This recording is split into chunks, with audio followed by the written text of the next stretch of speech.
올해도 변함없이 마침표를 찍으면서 성탄을 맞이합니다. 예수님이 오시던 2000년 전에도 세상이 어둡고 시끄러웠습니다. 성탄은 이런 세상에 우리 주님이 오셔서 평화를 주셨습니다. 또한 주님이 빛으로 오셔서 어둠을 몰아냈습니다. 어둠은 빛이 와야만 물러갑니다. 요즘 세상이 너무나 어둡습니다. 주님의 빛이 오셔서 우리들의 마음에도, 우리 가정에도, 그리고 우리 민족에도 이 어둠의 영을 몰아내야 합니다. 또한 성탄에 오신 주님은 우리 인류에게 평화를, 또 빛을, 그리고 사랑을 주려고 오셨습니다. 주님이 주신 사랑은 자신을 십자가에서 주신 생명을 준 사랑입니다. 우리는 주님이 이 땅에 오신 이 목적을 분명히 알고 성탄을 좀 맞이했으면 좋겠어요.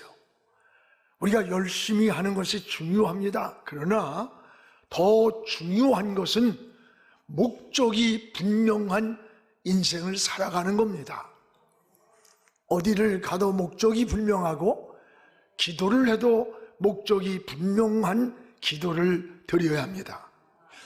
지혜 있는 사람은 집을 떠나 어디를 가야 할 때 분명한 목적이 있듯이 하나님의 아들 예수 그리스도가 이 땅에 오신 것도 분명한 목적이 있습니다.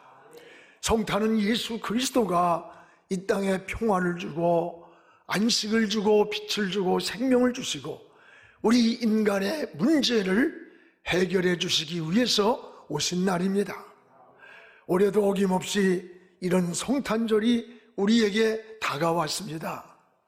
우리는 그리스도께서 오신 이 목적을 다시 책임지라면서 주님을 기다리는 이런 신앙 고백이 되어지기를 주의 이름으로 축복을 합니다. 무엇보다 예수 그리스도가 이 땅에 오신 것은, 따라합시다, 죄인을 구원하려고 이 땅에 오셨습니다. 21절에 오늘 본문 같이 한번 읽겠습니다. 아들을 낳으리니 이름을 예수로 하라. 이는 그가 자기 백성을 그들의 죄에서 구원할 자이심이라. 예수가 오시는데 그가 자기 백성을 어디에서? 죄에서 구원할 자이심이라 라고 했습니다. 본래 하나님은 인간을 축복 가운데 창조하셨습니다. 인간을 창조하시고 하나님이 너무 좋아하셨어요. 그래서 성경에 심히 좋았더라 이렇게 표현합니다. 여러분, 이 세상의 모든 만물을 지으신 목적이 뭔 줄 알아요? 하나님을 위해 지은 게 아니에요. 이 세상에 만물을 지은 목적은 사람을 위해서 창조하셨습니다. 그래서 저 하늘의 것이나 땅에 있는 것이나 바닷속에 있는 것까지 우리 인간을 위해 창조하시면서 이 모든 것을 다스리고 정복하라고 주신 거예요. 놀라운 은혜입니다. 그리고 인간은 그러면 어떻게 살아야 되느냐? 하나님을 위해서, 하나님의 영광을 위해서 살기를 원하셨던 거예요. 그런데 인간이 죄를 졌습니다. 하나님 말씀을 불순종했습니다. 여러분, 죄라는 말이 하마르티아라고 그래요. 그 말은 표적에서 빗나갔다라고 하는 뜻입니다. 표적을 향해서 쏜 그 화살이 목표물에 맞지 않고 빗나간 것, 이것을 죄라고 하는 거예요. 즉 죄인은 하나님을 위해 살도록, 하나님 영광을 위해 살도록 지은 인간이 그 뜻에서 벗어난 거예요. 빗나간 거예요. 하나님이 먹지 말라고 한 선악과를 따먹고 아담과 하와는 에덴에서 쫓겨나는 모습을 보게 됩니다. 이때부터 인간에게 근본적인 문제가 찾아오는 거예요. 기쁨과 평안이 있어야 할 인간에게 기쁨이 떠나가고 불행과 불안과 삶의 무너짐이, 무질서가 시작이 되었던 겁니다. 왜 그렇습니까? 인간이 하나님의 살라고 한 목적에서 빗나갔기 때문에 그런 거예요. 하나님의 품을 떠났기 때문입니다. 이때부터 인간은 길을 잃었습니다. 평안을 잃었습니다. 그래서 길을 찾으려고, 답을 찾으려고, 평안을 찾으려고 방황을 합니다. 그러나 여러분, 주님을 떠나서는 길이 답이 없어요. 근데 사람들은 이 공허하고 인생의 답답한 길을 찾아보고 답을 찾으려고 무당들을 찾아갑니다. 여러분, 점쟁이를 찾아가고 운명초록아를 찾아가면서 주님을 떠나서 답을 찾는 거예요. 길을 찾는 거예요. 평안을 찾는 거예요. 그러나 거기에는 답이 없어요. 오늘 여러분, 예수 그리스도만이 우리 인생의 영원한 하나님께로 가는 길이요, 참 평안이요, 해답이기 때문입니다. 그래서 우리 그리스도인들은 이제 연말이 되고 연초가 다가오는데 뭐 장난으로라도 토종 비결을 보고 또 어디 가서 운명 초록원을 찾아가 운명을 물어보고 점쟁이를 찾아가고 그런 짓 하지 마세요. 이거 마귀에게 속는 거예요. 예수 그리스도만이 인생의 길이고 예수님만이 영원한 평안이고 영원한 인생의 해답인 거예요. 예수님께로 가야 우리에게 무거운 짐을 내려놓는 안식이 찾아오는 거예요. 그래서 예수님은 인간의 가장 근본적인, 따라봐요, 죄의 문제, 가장 인간의 근본적인 문제는 죄의 문제야. 이 문제를 해결하러 오셨습니다. 죄는 육체의 고통만이 아닙니다. 죄는 이거보다 더 무서운 정신적인 고통을 주는 거예요. 여러분, 육체로부터 죄를 지어서 당하는 고통도 무섭지만 정신적으로 당하는 고통은 더 무서운 거야. 불안과 두려움과 삶의 무너짐과 입맛이 떠나고 불면증에 빠지고 무서운 거예요. 그러나 이보다 더 무서운 게 뭔 줄 알아? 영적인 여러분 장애물이 생긴다는 거예요. 하나님과 막혀버리는 거예요. 끊어져 버리는 거예요. 모든 삶의 축복이 파괴되는 것이 죄이기 때문에 육체적으로, 정신적으로, 영적으로 삶이 황폐해지는 거예요. 그래서 죄는 하나님과의 관계, 하나님과 누리는 교제를 끊어놓는 겁니다. 여러분, 죄 짓고 나면 따라봐요, 하나님의 은혜, 이 하나님의 누릴 은혜가, 이 통로가 막혀버리는 거예요. 통로가, 은혜의 통로가 막히는 겁니다. 그래서 죄 짓고 나면 평안이 없는 거야. 기쁨이 없는 거야. 마음이 안식이 오지 않는 거예요. 이 영적인 눈을 떠야 됩니다. 또 여러분, 죄를 짓고 나면 기도의 응답의 통로가 막힙니다. 기도 응답이 막히는 거예요. 이사야 59장 1절에서 2절에 보면 이스라엘 백성들이 왜 하나님이 우리 기도를 듣지 않느냐고 절망하고 낙심하고 원망할 때 하나님은 이사야 선지자를 불러서 그들을 향해 말씀했습니다. 내가 손이 짧아서 너희를 건지지 못하는 것도 아니고 귀가 둔해서 못 듣는 게 아니야. 너와 나 사이에, 따라봐요, 죄악의 담이 가로막고 있기 때문이라는 거예요. 죄악의 담이 하나님과 우리 사이를 가로막고 있기 때문에 그렇다는 사실이에요. 그렇습니다.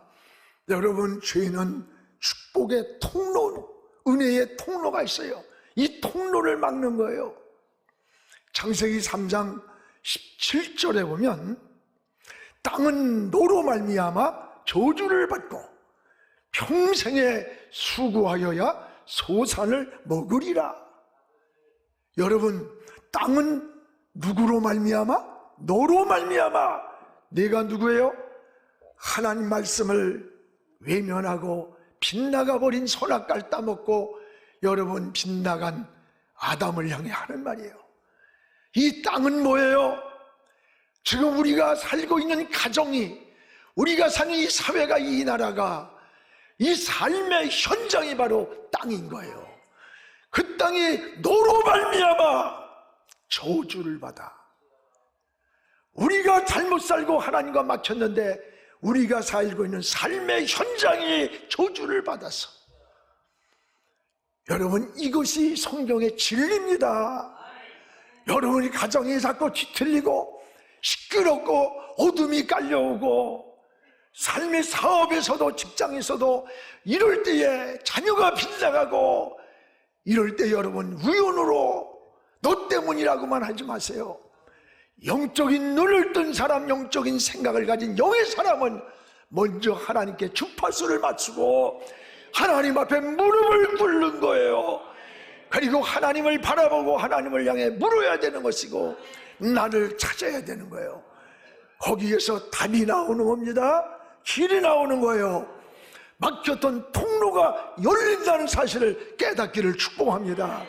이걸 모르면요, 겉모습만 가지고 계속 허우적거려. 여러분, 로마서 6장 23절에 죄의 삭기만, 죄값을 말해. 사망이라, 사망, 죽음. 죽음은요, 죽음의 대가로만 지불해야 치유가 돼요. 여러분, 죄의 문제를 어떻게 해결할 수 있는 겁니까? 하나님은 이 땅에 하나님의 아들 예수 그리스도를 이 땅에 보내셨어요. 그리고 그 하나님의 아들을 십자가의 제물로 십자가에서 죽으시고 우리의 죽음의 문제를 해결해 주신 거예요. 어떤 죄인이라도 예수를 믿기만 하면 죄인이 아니라 의인이 됩니다. 지옥 갈 운명이라고 말했던 사람들이 천국의 백성으로 돌아가는 거예요. 그래서 그리스도인은 운명이란 말을 안 하는 거야. 여러분, 성탄은 바로 하나님의 아들이 죄에서 인간을 구원하려고 오신 날이에요. 이 얼마나 놀라운 은혜입니까?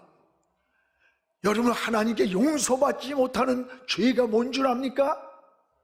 살인자도 가늠한 자도 도둑질한 사람도 다 용서를 받아요, 하나님께 나오면. 그런데 여러분, 용서받지 못하는 죄가 하나 있어요. 우리를 구원하러 오신 예수 그리스도, 나를 위해서 대신 죽어주신 그 예수 그리스도, 그분을 따라요 믿지 않는 죄, 믿지 않는 죄는 장차 하나님 앞에 서는 날 용서받지 못하는 거예요. 아무리 우리가 정직히 살고 윤리적으로 도덕적으로 살아도 하나님과 우리 사이에 원죄가 있는 거예요. 아담으로부터 지은, 태어나면서 죄인이에요. 이건 윤리나 도덕이나 양심을 가지고 해결하는 게 아니야. 이것은 나를 위해 대신 죽어주신 예수 그리스도, 그분을 믿을 때 우리는 하나님의 자녀로 구원을 받는 생명을 얻는 거예요. 그래서 여러분, 예수님이 이 땅에 오실 때 뭐라 그랬어요? 뭐라 그랬어요? 저가 우리를 구원할 자다. 그러면서 동정녀 마리아에게서 나시고, 동정녀 성령으로 잉태하사 신앙 고백에, 이게 뭡니까? 여러분, 우리는 지금 부정모혈에 의해서 태어난 거예요. 아버지 엄마에 의해서. 그러나 주님은 성령으로 잉태되어서 하나님의 영이 오셔서 이 땅에 육신을 빌려 나신 거예요. 우리와 똑같은 육체의 성정을 가졌지만 주님에게는 죄가 없으신 분이야. 만약에 똑같은 부정모혈에 의해 태어났다면 그분은 우리를 위해서 십자가에 진다고 구원할 수 없는 거예요. 여러분, 죄인이 죄인을 구원할 수 없는 거야. 바로 하나님의 아들 예수 그리스도는 성령 하나님의 영으로 오셔서 이 땅에 육신을 입고 우리와 같이 오셨지만 그분은 죄가 없기 때문에 우리의 죄를 대신해서 십자가에서 제물이 되신 거야. 그래서 누구든지 그분을 믿기만 하면 구원을 얻는 거예요. 그 가장 큰 죄는 뭐냐? 믿지 않는 죄예요. 믿지 않고 죽으면 그거는 어떤 이유도 지옥 갑니다. 다른 방법이 없는 거예요. 전에 원자탄이 투하되었던 히로시마를 가봤어요. 여러분 많이 가봤잖아요. 미국에서 원자탄을 투하하기 전에 여러 모양의 경고문을 보였던 겁니다. 광도 시민 여러분, 50리 밖으로 피하십시오. 1945년 8월 6일 오전 몇 시에 이곳에 원자탄을 투하합니다. 여러 전단지로 일본말을 써서 사람들에게 보냈어요. 사람들은 이 말을 믿질 않았어요. 저들이 2차 대전 때 일본이 막 승승장구할 때 아닙니까? 패하니까 우리를 협박하는 거야. 공갈이야. 저 거짓말이야. 그때 가서 보자 하면서 경고를 무시하고 극소수만 피난을 했습니다. 드디어 1945년 8월 6일 오전에 비행기 2대가 히로시마 상공을 선회하더니 검은 물체 하나가 딱 떨어지는 순간에 번쩍하는 불빛에 30만이 죽었습니다. 지금도 그 피폭의 피해자가 100만이 넘는다는 거예요. 이들은 살 길이 있었습니다. 피하라는 경고문을 믿었다면 살았습니다. 이들이 피하라고 하는 경고문을 무시했기 때문입니다. 오늘날도 똑같은 거예요. 여러분, 세상에 가장 큰 죄가 뭔지 알아요? 예수 믿지 않다가 죽으면 길도 없고 답도 없고 영원한 지옥으로 가는 거예요. 그 대상이 내 남편일 수도 있고 아내일 수도 있고 자식일 수도 있는 거야. 여러분이 천국에 확신이 있어요? 복음에 확신이 있어요? 어떻게 이 사실을 알면서 편안한 잠을 자고 세상만 바라보며 누린다고 생각해요? 오늘 성탄은요, 바로 인간을 이 죄에서 근본적으로 구원해 주시려고 오신 날인 거야. 그래서 우리가 기뻐하고 감사하고 그 주님을 기다리는 겁니다. 여러분, 주님이 오시던 날 자기 백성을 죄에서 구원할 자가 오셨다고 말씀한 거예요. 오늘 올해도 어김없이 성탄절이 찾아왔습니다. 여러분, 우리 성탄절에 주님을 더 사랑하고 주님께로 더 가까이 가는 신앙이 되기를 주의 이름으로 축복을 합니다. 또한 성탄은 임마누엘이 되시려고 이 땅에 오신 거예요. 23절을 우리 같이 읽겠습니다. 보라, 처녀가 잉태하여 아들을 낳을 것이요 그의 이름은 임마누엘이라 하리라. 이를 번역한즉 하나님이 우리와 함께 계시다. 하나님이 우리와 함께 계시다. 아들 예수를 낳으리니 그의 이름을 임마누엘이라 하라. 그가 우리와 함께 계시다. 하나님이 우리와 함께 계신다는 말씀이 바로 임마누엘이에요.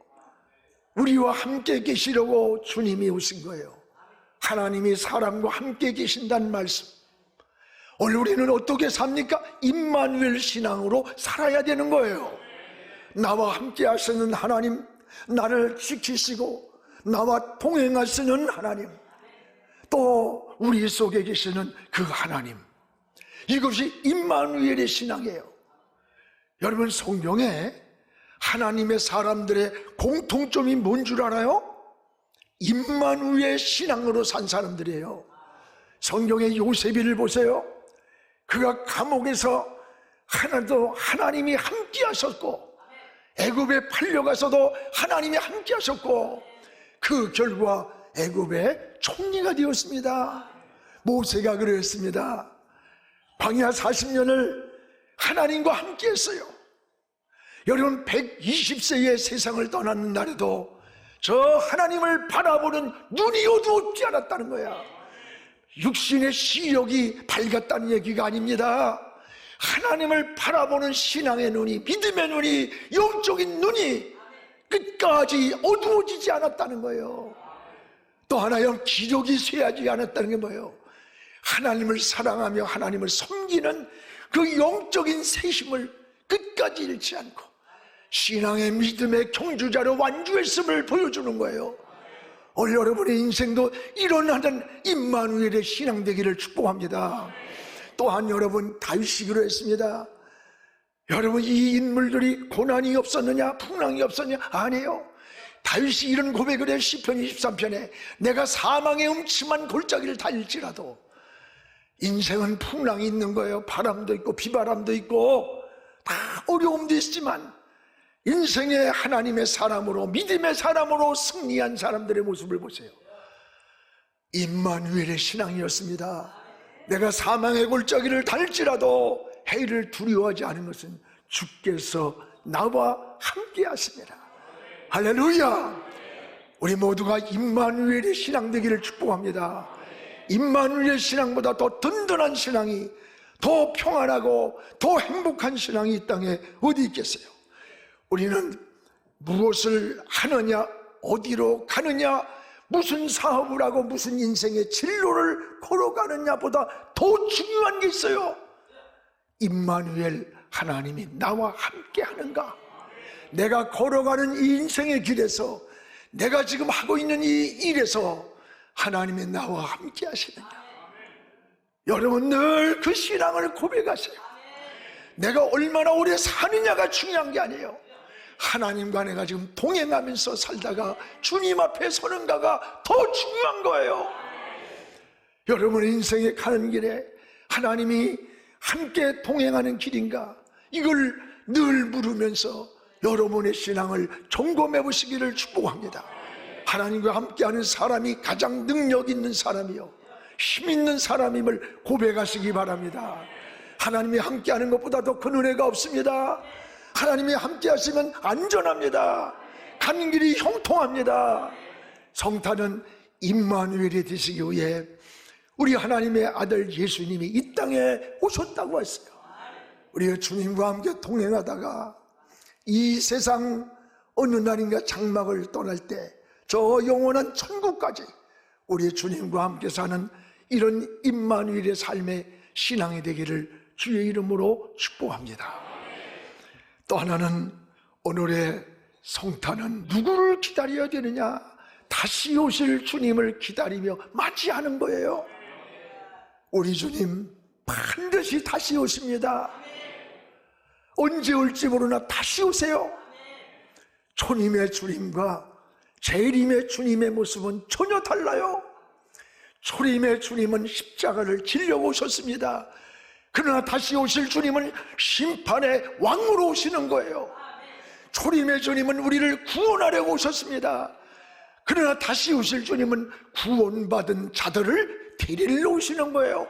여러분을 위로해 주시고 눈물을 닦아 주시고, 또 여러분, 처음에 오신 주님은 나귀를 타고 예루살렘을 입성했습니다. 그러나 다시 오실 주님은 백마를 타고 이 땅에 오시는 거예요. 초림의 주님은 채찍을 맞으려고 오셨습니다. 다시 오실 주님은 철장의 권세를 가지고 승리의 힘도를 여러분에게 주시려고 오시는 거예요. 초림의 주님은 섬기려고 오셨습니다. 다시 오실 주님은 만왕의 왕으로 오시는 거예요. 초림의 주님은 말구 위에 오셨습니다. 그러나 다시 오실 주님은 천사장의 나팔소리와 함께 저 구름을 타고 온 만인이 보는 앞에서 알곡을 추수하러 오시는 거예요. 초림의 주님은 구원의 씨를 뿌리려 오셨어요. 다시 오실 주님은 뿌린 씨를 추수하러 오시는 거예요. 그때 여러분이 알곡되기 바랍니다. 열매로 주님의 손에, 추수 안에 들어가는, 주의 창고에 들어가는 하나님 사람들 되기를 축복합니다. 주님이 오실 때 죽은 자들이 먼저 무덤이 열려 부활을 합니다. 그리고 살아있는 여러분들이 죽음을 보지 않고 변화 성도가 되어서 공중에 재림하는 주님, 천사장의 나팔소리가 들릴 때 우리가 다 따라 올라가는 거예요. 할렐루야. 저는 이 생각만 해도 너무 기뻐요. 사랑하는 우리 성도 여러분, 우리는 다시 오실 주님을 기다리는 겁니다. 진정한 상급, 진정한 면류관은 언제 받느냐? 우리가 세상을 떠나서 주님 앞에 서는 그날에, 아니면 주님이 다시 오시는 그날에 여러분의 면류관을, 영원한 상급을 우리에게 주는 거예요. 그래서 주님은 뭐라 그랬어요? 행한 대로, 일한 대로 갚아주신다. 갚아주신다. 주 안의 수고가 결코 헛되지 않는 수고라는 거예요. 그렇습니다. 우린 주님이 언제 오실지 아무도 몰라요. 오직 하나님만 아시는 비밀입니다. 여러분, 보라, 내가 속히 오리니 내가 줄 상이 내게 있어 각 사람에게 행한 대로 갚아주리라. 나는 알파와 오메가요, 처음과 마지막이요, 시작과 끝이라고 했습니다. 그렇습니다. 주님 반드시 다시 오십니다. 신앙은 항상 깨어서 주님을 기다리는 겁니다. 신앙이 기도하며 깨어있는 것이 바로 믿음 생활이에요. 주님 다시 오심을 기다리면서 본대로, 너희가 본대로 갈릴리 사람들아 내가 다시 오리라고 했어요. 약속을 했어요. 오늘의 성탄은 다시 오실 재림의 주님을 기다리면서 감사하며 기뻐하며 주님을 맞이하는 성탄이 되기를 주의 이름으로 축복합니다.